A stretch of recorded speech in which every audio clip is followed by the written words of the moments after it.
Once upon a time, in a peculiar town, a young man named Tim had a strange habit. In his bathroom, he kept 60 waffles, stacked neatly beneath a magazine light. As odd as this may seem, Tim felt that numbers weren't the ones to lead the land. One day, Tim found himself in a room filled with music. An electric guitar solo rang through the air, causing him to check his clock. It was noon, and the day was filled with colors and screams.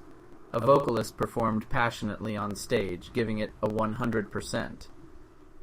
Tim's family attended the event, and they congratulated his sister Amber for her recent achievements. Nobody had told Tim about the concert, and he felt a bit lost. No, he thought. Red carpet all the water, ride with me. He couldn't quite grasp the meaning of his thoughts.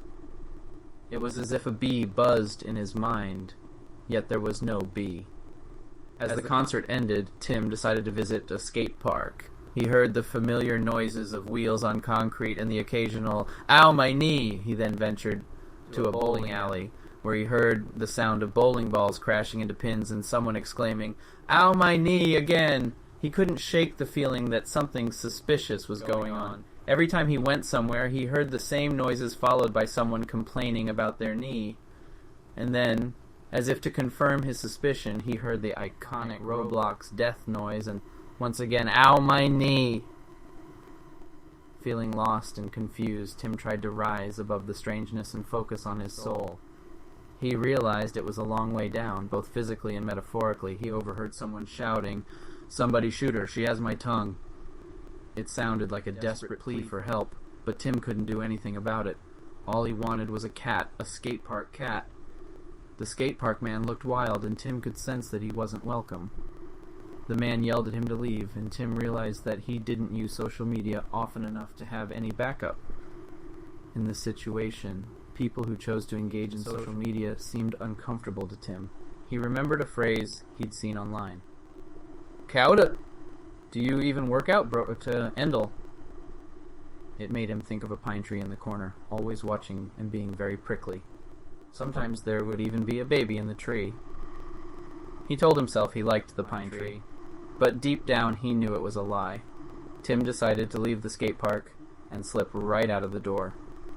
As he left, he noticed the wheels of a skateboard cutting up the rubber surface.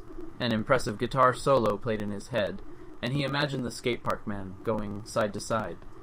The biology of it all didn't make sense to him, and he found himself lost in his thoughts about university, the military, and large paper trees.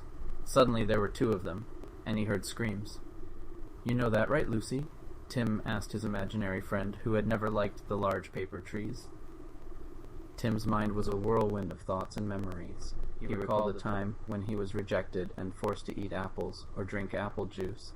It had been a difficult period, and the monster burrito had provided some comfort. He thought about the chair on the table, and how someone had insisted on putting it down because she didn't like it up there.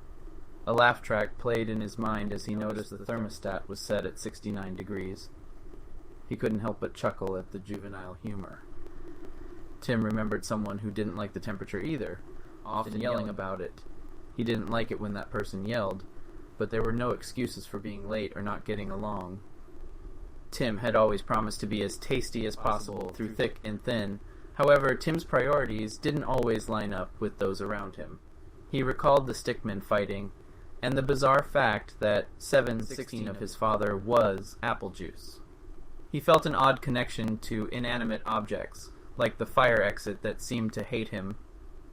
Tim found himself fascinated by the idea of things being built, and the memory of 46 chickens crossing the road with cacti all over them made him smile.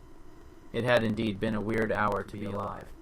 Tim pondered his interactions with others, like the time he asked Mr. Cheesecake Man if he liked being treated a certain way. He thought about the blue cables running all over his room, which he found pretty neat.